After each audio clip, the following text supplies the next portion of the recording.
Hello again, and welcome to another episode of Whither the Looniversity, the podcast of the Peerless Review.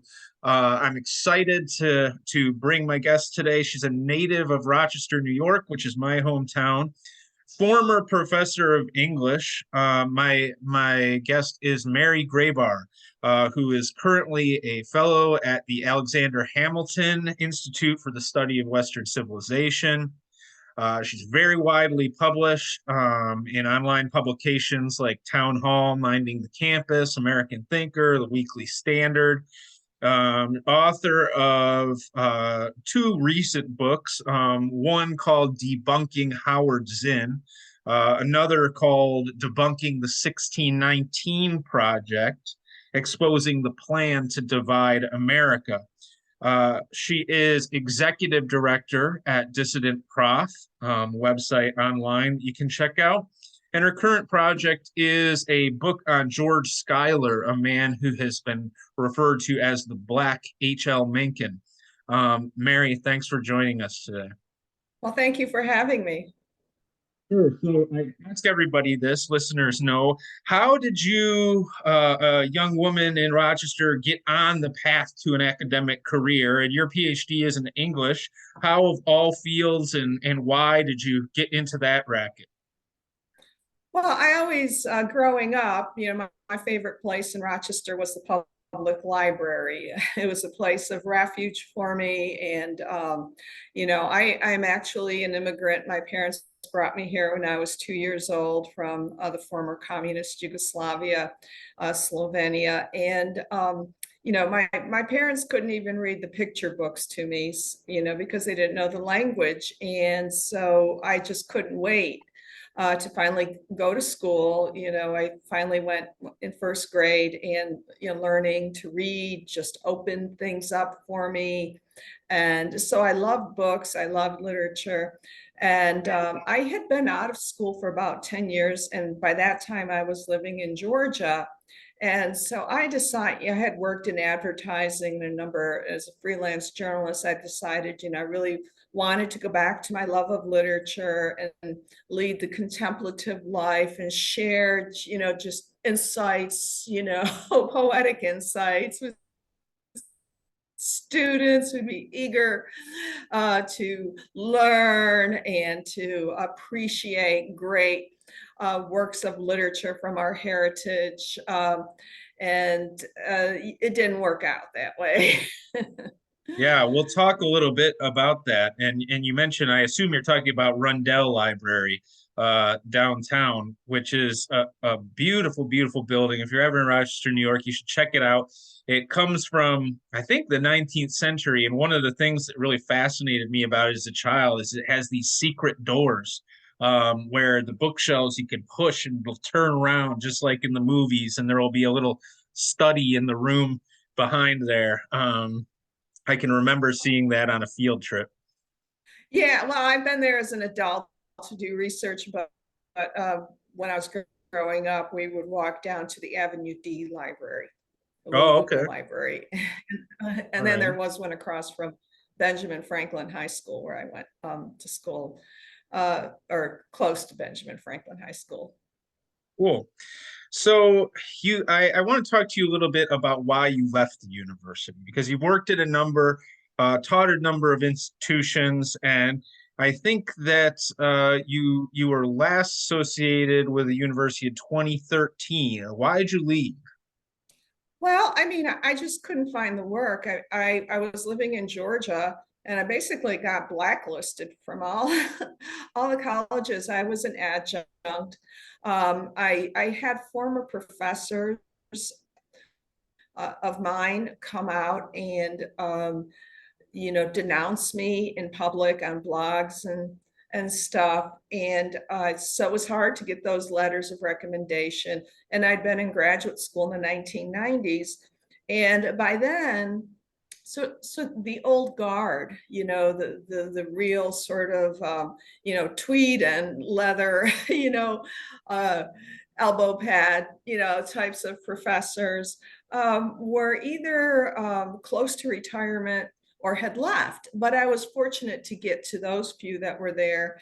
And I think, get a pretty decent graduate education. And so I would, publish an op-ed someplace in, in the local paper in the Atlanta Journal-Constitution. And I remember I was at one state college and I had a 1-year appointment, and I was told by someone in the administration that I was on track to be, really considered for full time. And then I got an email from a reader. I think it was a town hall column, and he very happily informed me that he had complimented my column to the department chair. And I said, "Oh no." Thank you so much, right? Um, And so, that alerted her. Needless to say, that was my last. I never got the full-time position there. I believe I lasted a semester or two. But, they get wind of that. And then, of course, you have no protection as an adjunct. They can simply lie and say they don't have any more classes for you. And there you go. And in another place, it was very clear that it was because of something I had written. It was a First Amendment violation. I actually had been on vacation in Rochester. I had an op-ed published in the Journal-Constitution. This was at a community college. And when I got back, everyone in the faculty room was talking about how the president knew my name, the president of the college, for this op-ed I wrote. And he had announced, a faculty-wide policy, a new policy that said you could not publish anything and say that you were teaching at that college. And then another faculty member got his friend who was an attorney to send him a strongly worded letter or something. But anyway, that ended too. And then I was also teaching at Emory University, last place. And I was teaching under a special program because, of course, they would not let me in, as someone who, submitted her CV. And Mark Bauerlein, who you may know or know of, I had met him actually at a library. He was giving a presentation, and he was starting this program. He had gotten some private funding, and it was called the Program in American Democracy and Citizenship. And it was spread through several departments. And so I was teaching freshman composition, gearing the readings towards some of the foundational texts of American history, classical rhetoric, political speeches, threw in some short stories to sort of give the students, an introduction to our heritage that they wouldn't be getting other places. But anyway, when that program ended, I was out of a job. And fortunately, I was able to land here at the Alexander Hamilton Institute. I had met the people here a few years previously, and so it worked out. And I've been here since 2014. and you wrote about some of this experience in your book called Exiled, right? Yes, yes. Sweet. Buy it on Amazon. And this was, as you said, kind of before we had a language for cancellation. You were writing about this, and indeed, in the decade that since you've left the university, these trends have become much more pernicious, I think. Yeah. I think you were especially bold to, as an adjunct or as a lecturer, to be doing the work that you were doing without the protection of tenure. Maybe you were still working at a time back then when you didn't think it would be a big deal. But I think that today it would take a lot of courage to do that kind of thing without tenure.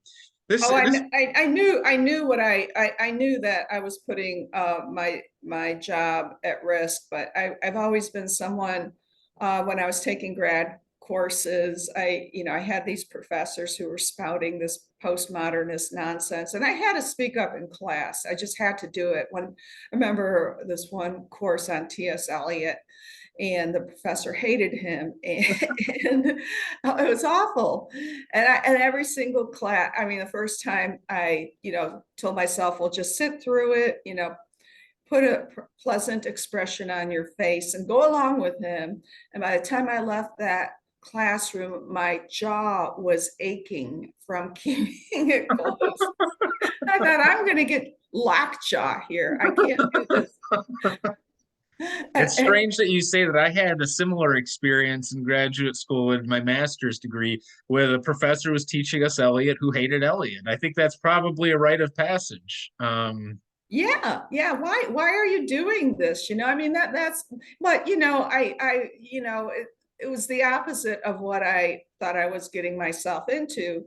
When I naively applied, I kind of had an inkling, that the university was changing, but I thought, for the most part, I'm going to be among people who really appreciate literature, want to teach their literature, pass on the knowledge to future generations, preserve our culture in this way, through something that's beautiful and meaningful.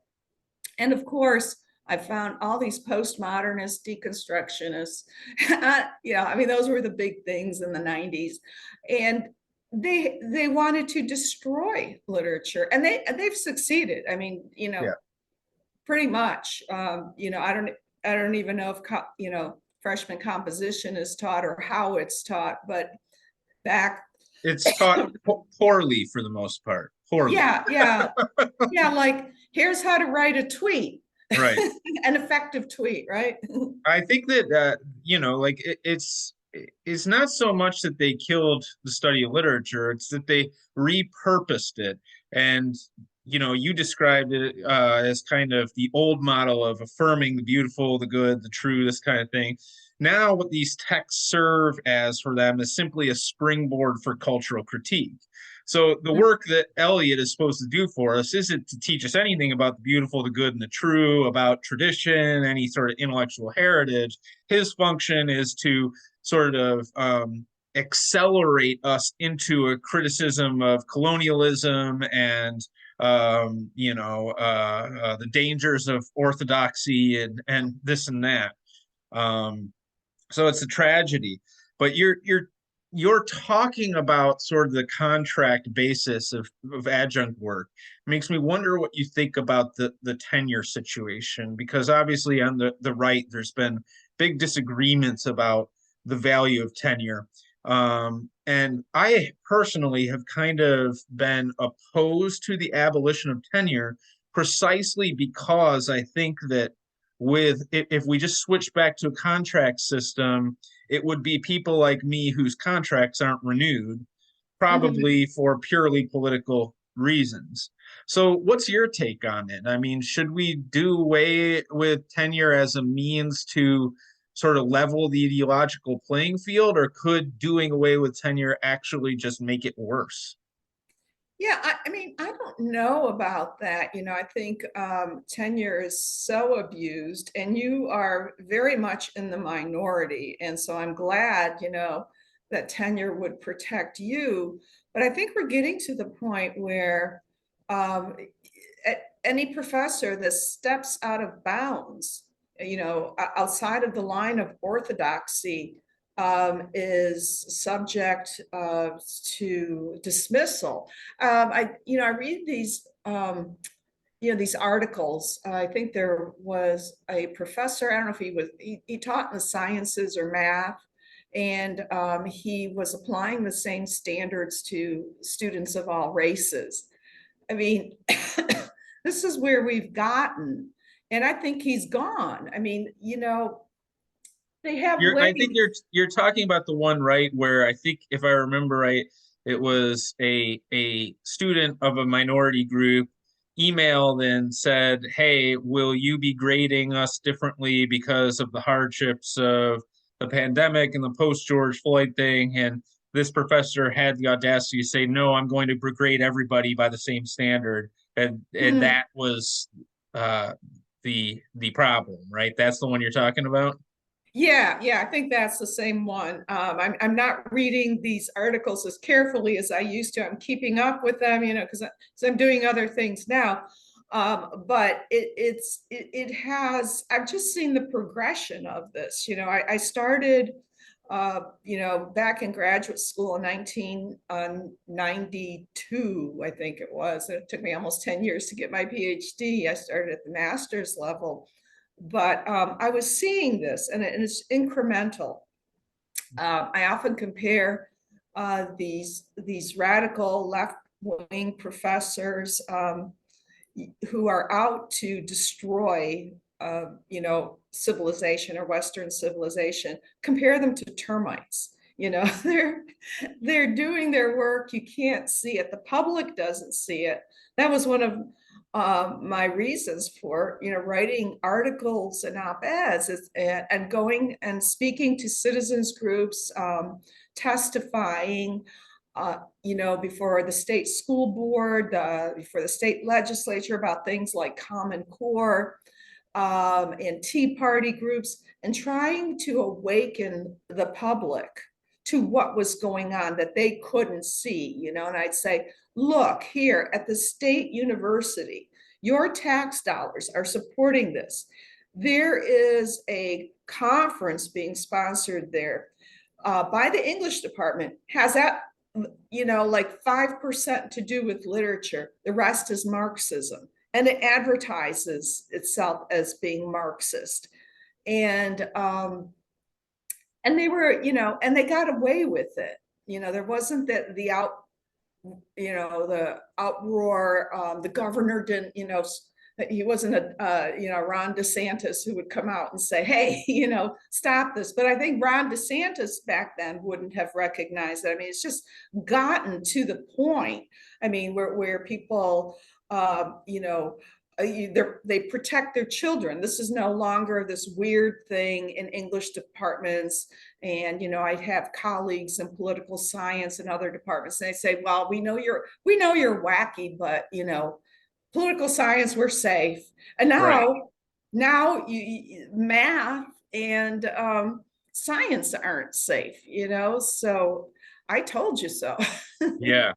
But I think that part of I think if the public knew what was going on in the public universities, they'd be appalled. But I think that it's terms like Marxism that so many people don't even know what that means. Right.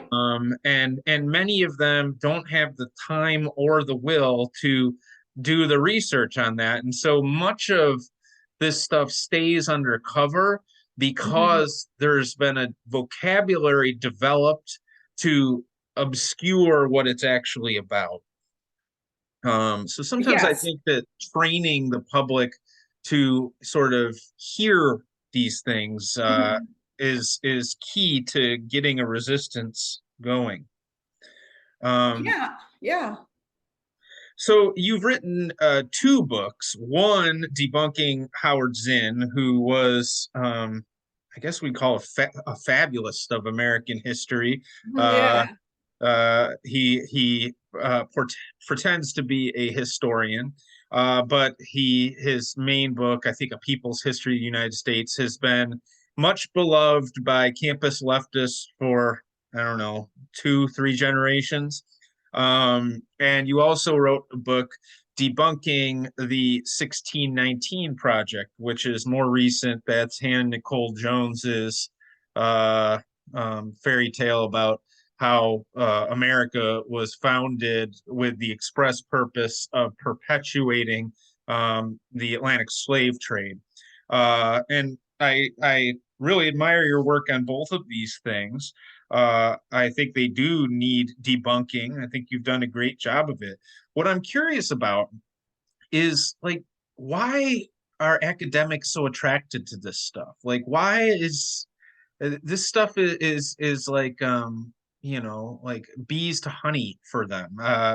What is it in the professorial character that pushes them to love this stuff? Yeah, that's a big question. And, and I've been sort of rethinking this, as I'm researching my biography of George Schuyler. And looking at, how the communists so harmed the Black community, especially through the Scottsboro case, which profoundly affected George Schuyler, and then in the post-war period. And so it's a bigger question, because all these theories that, the variations on, SEL, social emotional learning, that these have come down to kindergarten, critical race theory, these are all based in Marxism. And so what is it about people who want to be intellectuals, and I don't think they're true intellectuals if they get mired in Marxism, because it's anti-intellectual, really. It's lockstep thinking. Ideology. There is no truth outside of it. That's Absolutely. And they will switch their opinions. Then as soon as the order comes from Stalin or whomever, they switch their opinions. And I've seen this with high school teachers. I spent one session grading the AP English exams, and then they kicked me out. Lucky you. Yeah.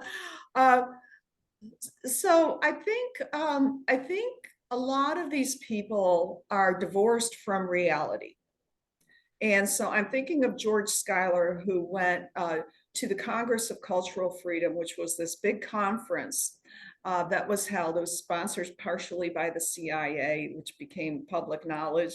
But it was to fight what the Soviet Union was doing, which was sponsoring these conferences. And they'd had one at the Waldorf Astoria just a month previously, or maybe it was the previous year, 1949, and then 1950 was the one in Berlin.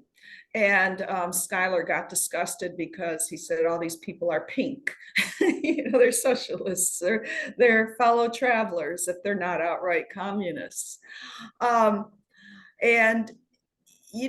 I think a lot of the people that go into academia, a lot of the people that I met don't come from a blue collar working class or immigrant background the way I do. They come from families of privilege. And so they go right from college into graduate school. They haven't had a taste of real life.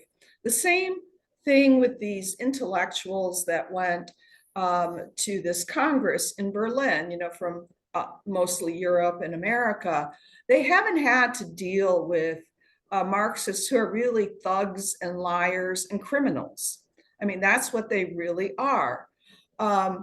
And so they don't have the street smarts. They haven't had to be out there to survive and to say, wait a minute, I've worked hard for this and you're not taking this away. I don't like your plan. They haven't had parents who are like my parents, who actually lived under communism and knew what hunger was like and knew what it was like to be a member of an oppressed class, not be a member of the privileged communist class.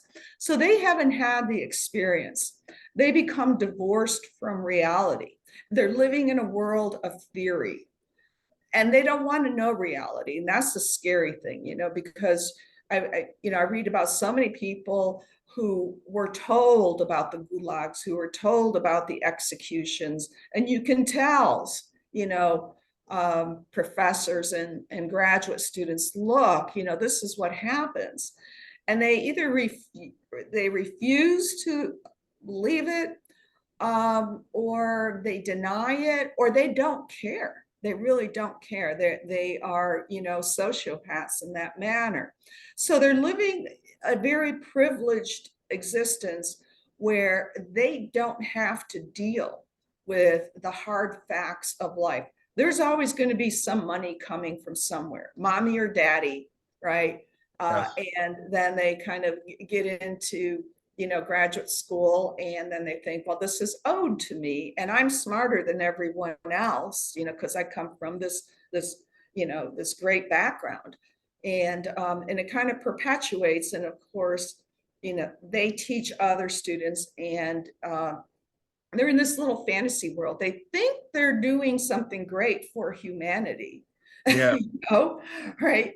But they probably wouldn't be able to like do an act of charity, like shovel someone's sidewalk, take, shovel the snow off the sidewalk, or do anything like that.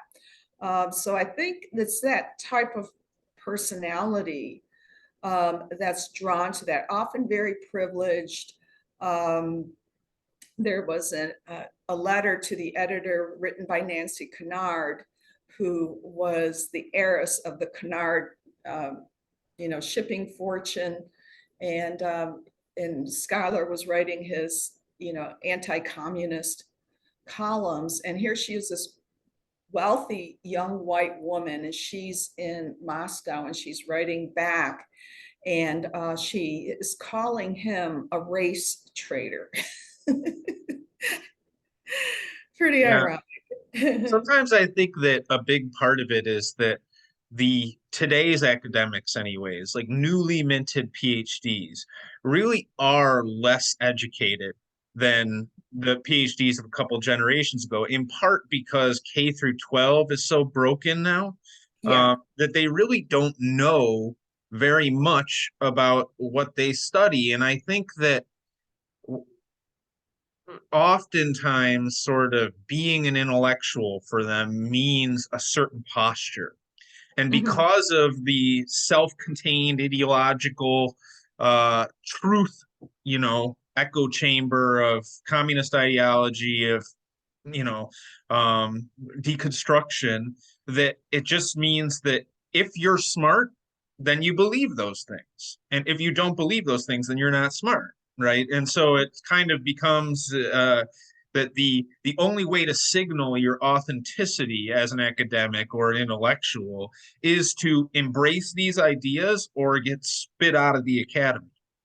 And you described it very well with like when you're trying to explain to today's students the horrors of Soviet communism or other forms, and they just either can't fathom it or don't care. I think this is kind of like what we see today with like when you talk to people about conversion surgeries on adolescents, where you say, hey, this is an awful thing that's happening, and they say that's not happening, right? And then you show them the evidence that it is happening, and they say, well, it's not happening, but it's good that it is. And it's sort of like you can watch the gears catch for a moment and then just jam through and move forward with whatever has to be the truth in their mind. So Yeah. go ahead. Oh, yeah. No, I mean, they've basically been brainwashed, and they're doing it at a younger and younger age. And, this was, part of the communist plan, the Gramsci plan, is to, control the minds of children.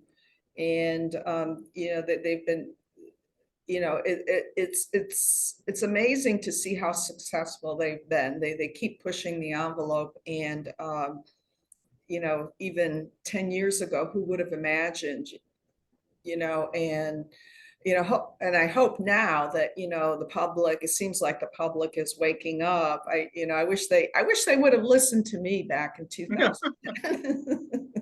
Well, I think that as the universities figure out that the public is waking up, the universities are devising ways to insulate themselves from any kind of public backlash. What an example is like diversity statements now, where it's like just to ensure that everybody that they hire is going to be in line with the right think. Now you have to say up front, yes, I will bow before these gods, and that will be the focus of my research.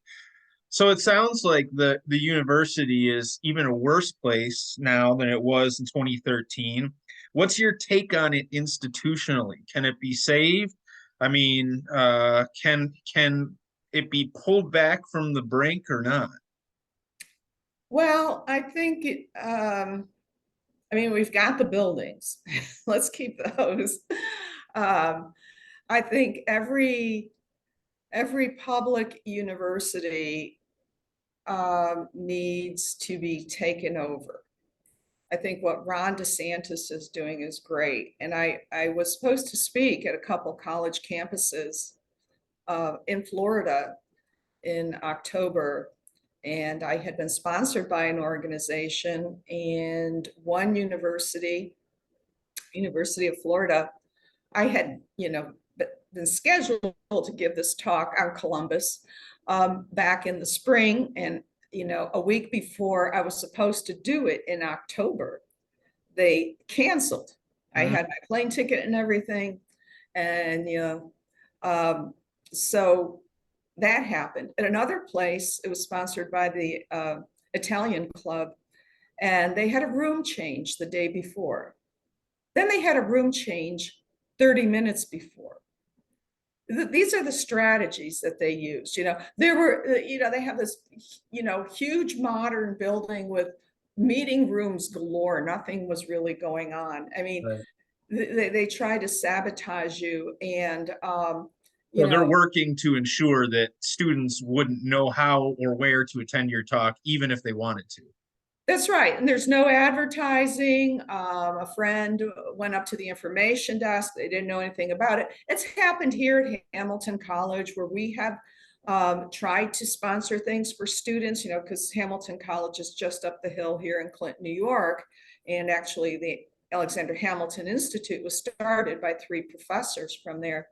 They wouldn't send it out on the campus-wide email list. They do those kinds of things. And it's it just goes to show that they really are afraid. They're bankrupt as far as ideas go. They can't make an argument. They will not debate you. And I think what needs to be done, just like George Schuyler saw at the Congress in Berlin, is you don't say, and with these colleagues who he got frustrated with because they would let in these communists and fellow travelers and treat them as if they were, they were being sincere and honest. But what they were really trying to do is subvert the institution. You can go to a conference, there isn't the free exchange of ideas. They're trying to subvert the institution itself. And this is what these people are doing, these professors, these DEI, administrators, all these people. And they need to be treated that way. You can't talk to them. You cannot reason with them. And I think that has been the mistake that conservatives have made. We shouldn't go after them. They try to shame us and say, you are censoring me, or you're not respecting my opinion.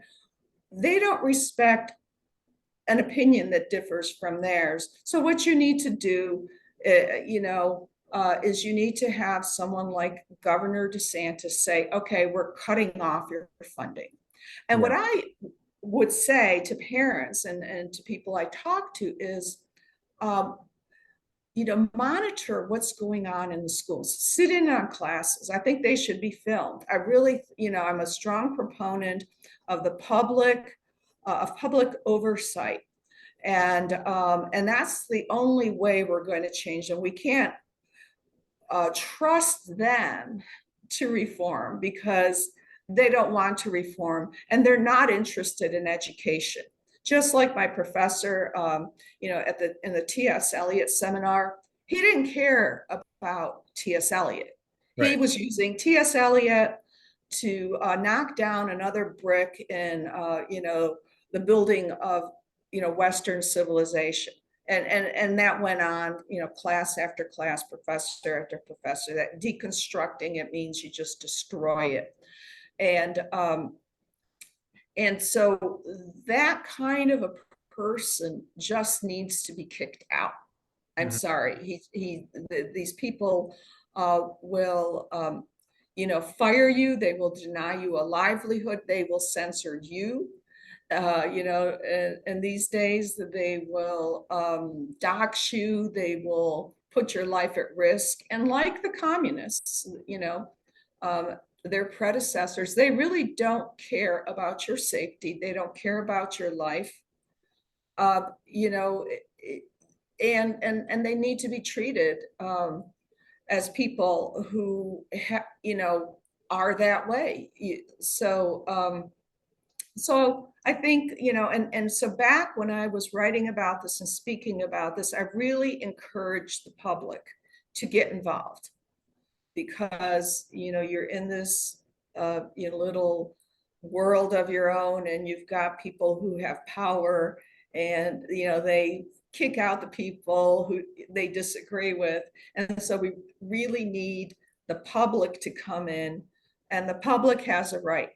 If they're supporting public universities and public schools, they have a right. Even private schools, private colleges, they are tax exempt. They get all kinds of breaks. And they have a duty to the public as well. Yeah. Yeah, it sounds like what you're talking about is that the choice that's before us is just to go Gramsci again and do our own long march through the institutions. Um, that may be possible, but it's probably something like what it was for the left, a 50 or 75-year project that we're talking about undertaking. You know, it, it's going to be difficult to do, I think. And I'm kind of hoping, I'm kind of partial to the fact that change in higher education is probably going to have to come because the economic model is just isn't viable anymore. There's, I think the public has figured out that these credentials have a lot less value than they were supposed to have. And so enrollment is down everywhere. The modes of delivery are changing. You talked about video recording lectures. This is one thing that's always concerned me because um, I'm with you in principle, right? That we should have some kind of oversight, but I'm also worried that if the university has a recording of every lecture I've given, like what happens to my intellectual property? Why do they need me anymore? Like just pop in the tape and let students Mhm. watch, what I've done. Um, so I Yeah, do think that the whole labor market's going to change too, and that's going to force some kind of reform for better or worse. yeah. I think I really think, we just have to bring the strong arm of the law down on these people, and stop getting into these useless debates. Oh, you're censoring us. Oh, you're persecuting us. That was what the communists and the fellow travelers did during, the House Committee on Un-American Activities. Um, that's what they were saying. They were saying, oh, you just don't like the free exchange of ideas. You're denying me my job. You're denying me freedom of speech. And it's no, you are someone who is out to destroy, and you need to be held accountable. You are not doing your job. You are not following a job description. Everyone has a job description, right?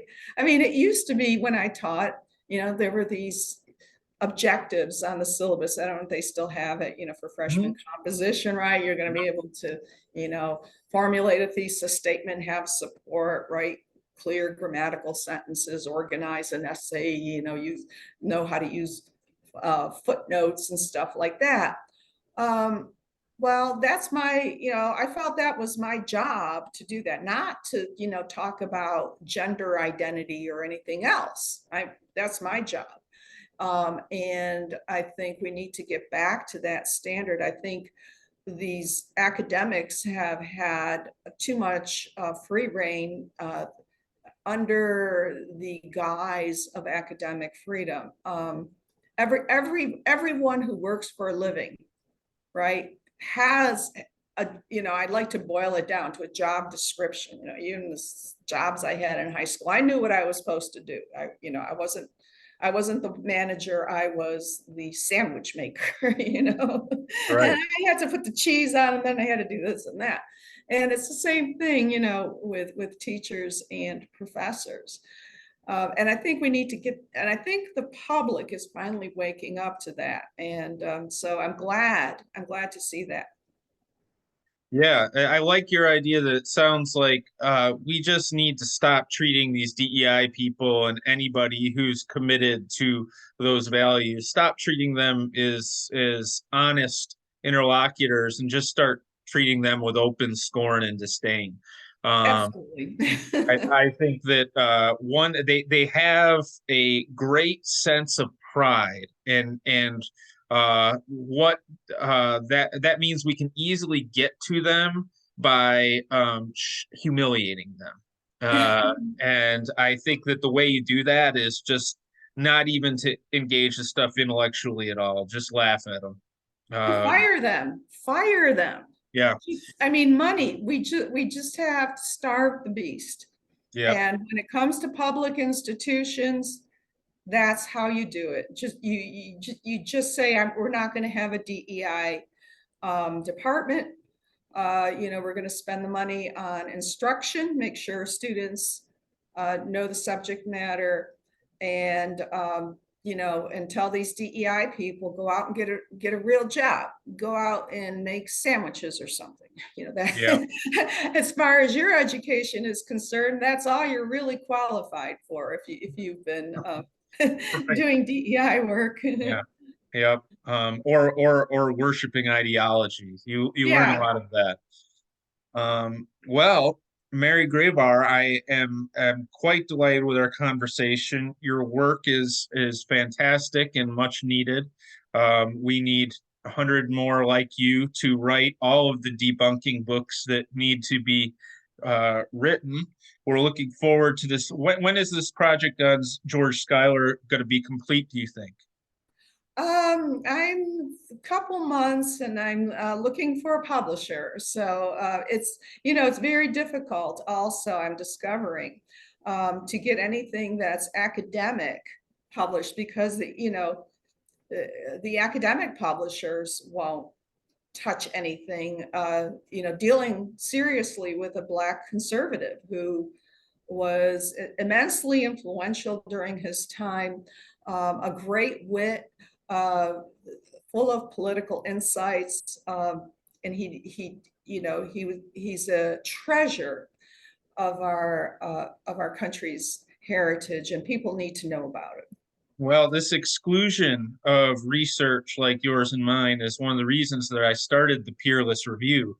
And so, if you ever have any short pieces on George Schuyler that you're looking to put out in advance of the book, I'd be happy to publish them there.